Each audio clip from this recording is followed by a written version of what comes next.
Kamusta mga ate, kuya, beshi? Si Chari po ito mula sa The Sun, Moon, Stars, PH Tarot. Ipapaalam ko lang po na ito po ay isang general read o pangkahalatang pagbabasa at maaring hindi lahat ay magtugma sa inyong sitwasyon. I-check din nyo ang inyong Moon, Rising at Venus sign. Baka doon mas tumugma ang read para sa inyo. At kung ang mensahe ay tama sa inyo, paki-like lang po at mag-subscribe kung hindi pa ninyo ito ginagawa. Okay, mag-umpisa na po tayo. Hello po mga ate, Kuya Beshi, kamusta na po kayo? Andito ulit ako si Chari para gumawa ng another reading, and this is for the sign of Leo, Sun, Moon, Rising, and Venus. And of course, welcome po yung mga cross-watchers na palagi pong nakatutok kay Leo at bago po natin mga viewers. So ngayon, tignan po natin kung ano yung mensahe na gustong iparating sa iyo, Leo, sa pagbasa na ito. We have the Queen of Pentacles,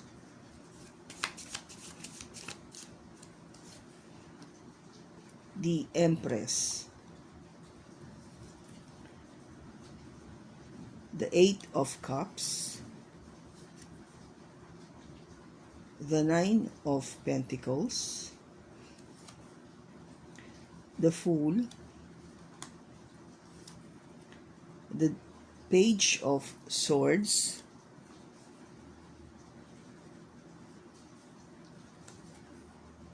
the Hierophant,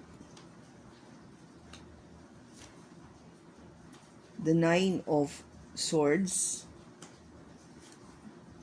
the Ten of Pentacles, and the Four of Pentacles. Bottom niya, Leo, is the Two of Wands. Okay, Leo. Ang pinaka-puso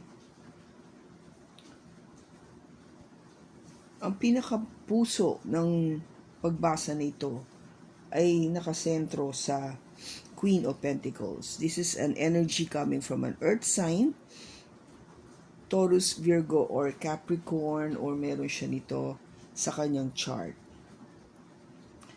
Okay, Leo, so either you are dealing with a earth sign, or I would see you to be this person, having this energy.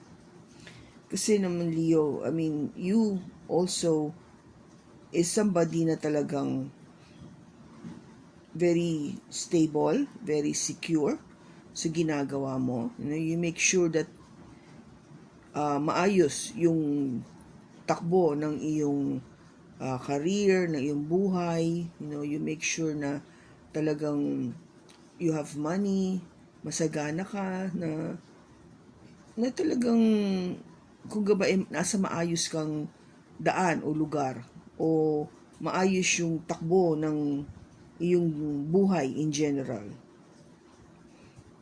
Which is, ito yung talagang energy na binibigay ng Queen of Pentacles. No? Magaling siya sa kanyang ginagawa na trabaho, sapagkat siya'y masipag at punong-puno ng alam mo yung pagpapasensya, o yung very patient pagdating sa kanyang pang-araw-araw na ginagawa. Alam niya yon na dapat ganito yung kanyang binibigay, o yung attitude niya towards work para makamit niya yung goal na gusto niya mangyari at the end of the day. Now, what's crossing you is the Empress. Ito yung pinaka-kunggaba na energy. Kasi the Queen of Pentacles is sort of the junior of the Empress. Now, you might be dealing, Leo, with a woman, isang babae na energy na mas nakakatanda sa'yo, o somebody na talagang mas may katungkulan sa'yo, or it could be your mother, no, in general. Kasi ang Empress is somebody who gives birth. So, it's basically the mother of all the suits dito. So you might be dealing with your mother. Meron kayong, kung ba parang issue, o kung ba you're close, you're very close with your mother. It could be na talagang kayo yung masasabi natin na kung ba sa pamilya ay magkakampi, o kaya kayo yung nag-uusap palagi, na yung nagsasabihan sa isa't isa ng kung ano mang hinanaing o anything that concerns each other. You are more of yung level ng hindi lang mother-daughter or mother or son relationship. It's more of really your close friend, no? Talagang magkalapit kayo, magkaibigan. Ganun yung turingan nyo. Hindi talaga kayo yung masasabi natin na yung relationship nyo is really very special. Okay, so ito yung isang bagay na I would see na kung you are dealing with right now. Now, nung nakaraan mo, with the 8 of Cups, there is that decision to move out, to walk away, to go and search kung ano man yung gusto mong gawin. And somehow, yung focus mo kasi is to be independent, to know everything what is need to be known sa buhay na ito, no? Kasi 'di ba, meron tayong tinatawag na you wanted to feel that sense of independence sa buhay mo. And the only way for you to experience that is to really go out there, be on your own, para maranasan mo siya. Na paano mag-isa, and paano mo i-handle ang day-to-day, living mo without any assistance or help from your mother or somebody na you really look up to. Kasi nga gusto mong matuto, you wanted to know kung ano yung kakayanan mo, yung kung how much you can really go through life, without any help from anybody or any assistance from anybody. And of course, yung focus mo dun is because you wanted to feel this independence. You wanted to really, go ahead and do what you're supposed to do. Be the fool. To take that leap of faith na parang, sige, gagawin ko to, magte-take ako ng risk. Hindi ko na to pag-iisipan kasi ito naman talagang gusto kong mangyari to see myself being independent and just, enjoy life and see how I would flow sa araw-araw na buhay natin o buhay ko.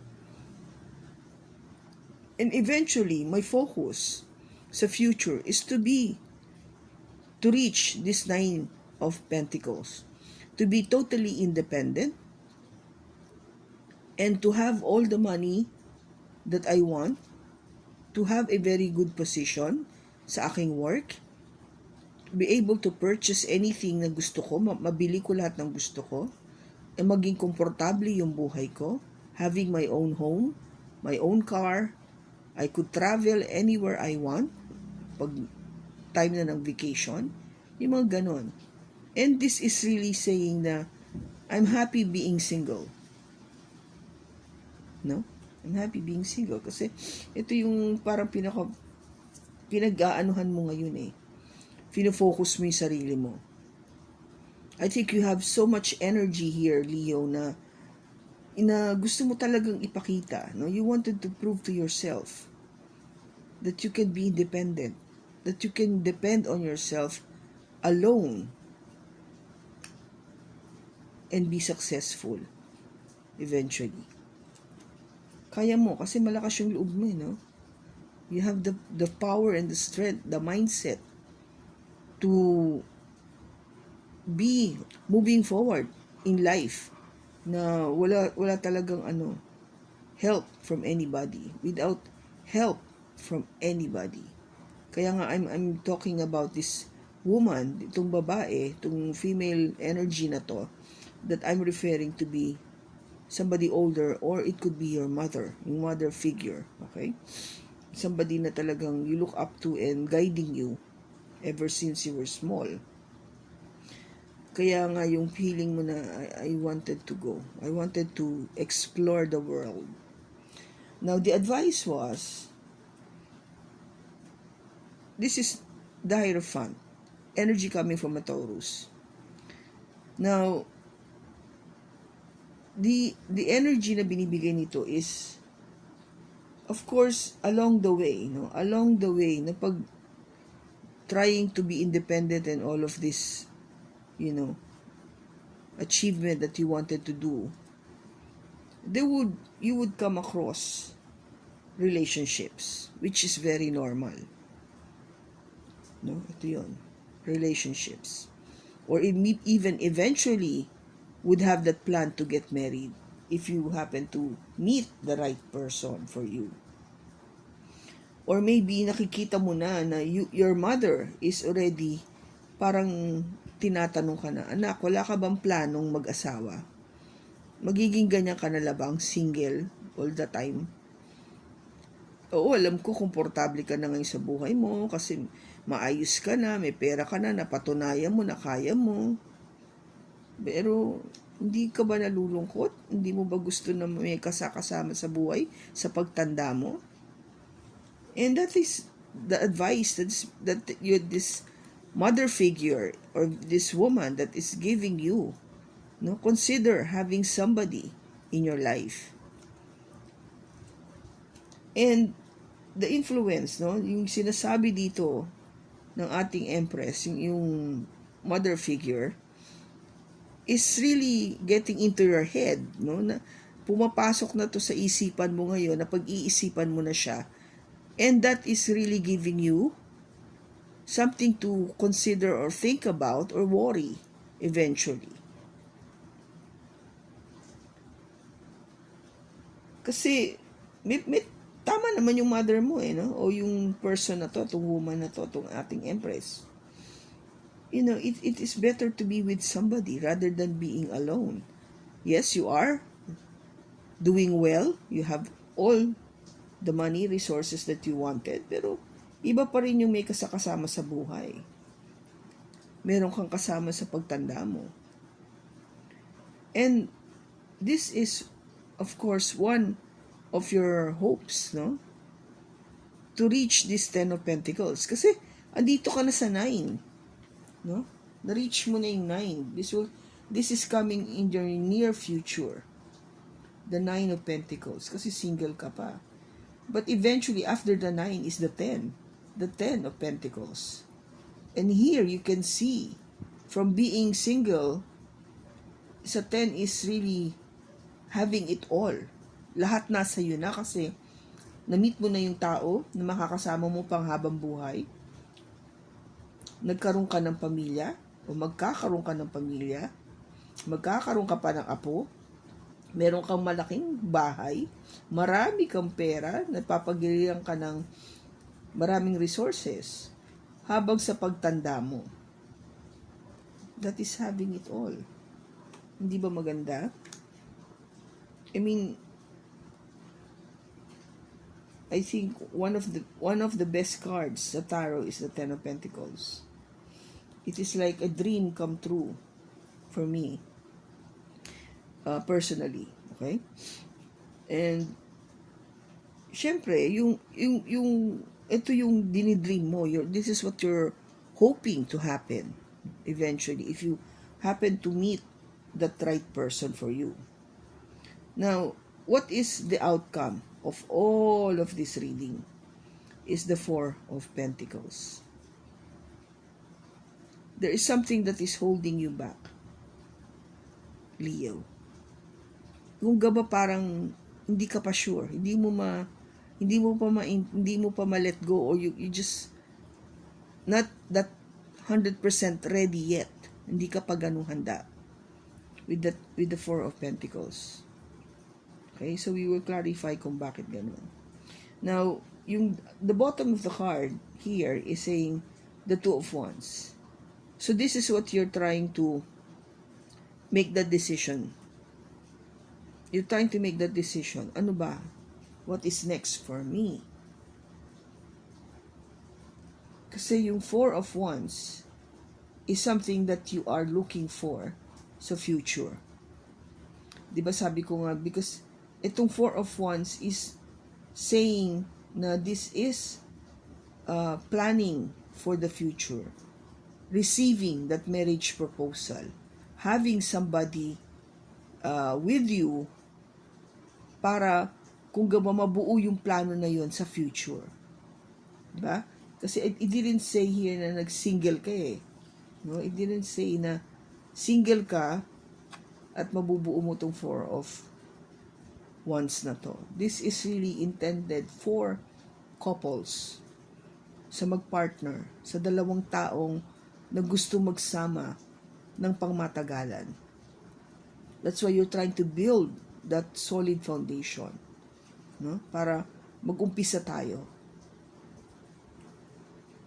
And of course, you need to communicate that. You know, yung kailangan mong kung ba parang masabi, mailabas.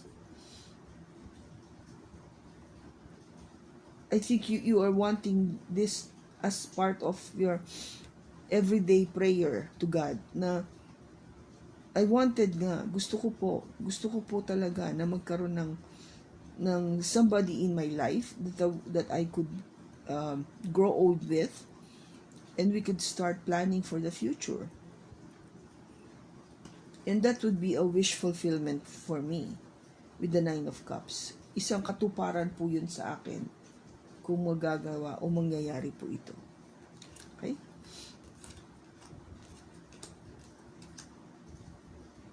Kaya kung ba parang maybe because kung bakit ito yung outcome, no, you're still parang holding back. Hindi ka pa ganun ka ready. Maybe because the fact na baka wala pa siya. Hindi pa siya dumadating sa buhay mo. Okay? So let's clarify. Bakit andito yung Four of Pentacles?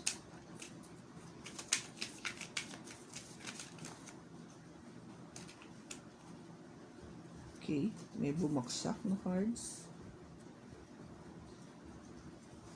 Ang bumaksak is we have ganun kasi. We have the Seven of Wands, the Queen of Cups, and the Nine of Swords. What's holding you back, Leo, is the fact na medyo defensive ka. You're very protective of your heart. You're very protective of whatever relationship na papasok sa buhay mo. In other words, hindi basta-basta. You don't want just anybody na talagang sige lang, para masabing meron kang ka-relationship. Hindi eh. I mean, you're being mindful o iniisip mong mabuti talaga kung sino yung gusto mong papasukin sa buhay mo at magkaroon ng relasyon. It has to be somebody na talagang may pag-ibig. It has to have love. Real love. Yung totoong love. You might be dealing also with the water sign, Cancer, Pisces, or Scorpio, o meron siya nito sa kanyang chart. And of course, that is worrying you, no? Pinag-iisipan mo yan mabuti. Hindi ka makatulog, or it is really concerning, very concerning, no? Para sa'yo. Kaya kung gaba parang hindi basta-basta. I guess what I can say dito, Leo, is you are just waiting for the right person to come into your life. Okay? Yun yung nakikita ko. Nag-iintay ka. Nag-iintay ka na may dumating na tamang tao para sa'yo. Kasi you have this idea of what you want. You know exactly what you want. Dito sa person na to o sa relationship na magkakaroon ka in the near future. Especially, no, na dito, you have proven that you can be on your own. And you're happy on your own. So, kung if somebody's coming into your life, it has to be somebody na talagang worth nung love and attention mo. Yeah? Diba? Hindi siya yung basta-basta lang. Okay? So, sa ngayon, Leo, this is what I can see and read dito sa spread mo. Now, what would happen next is, yun yung sasabihin ko sa susunod nating reading. So, abangan mo yung gabae part 2 nitong reading na to. And we will see what would happen next. Okay? But sa ngayon, this is what I can say. And maraming salamat sa pagsama mo sa akin sa pagbasa na ito. Sa susunod po muli, Leo, ingat ka and God bless.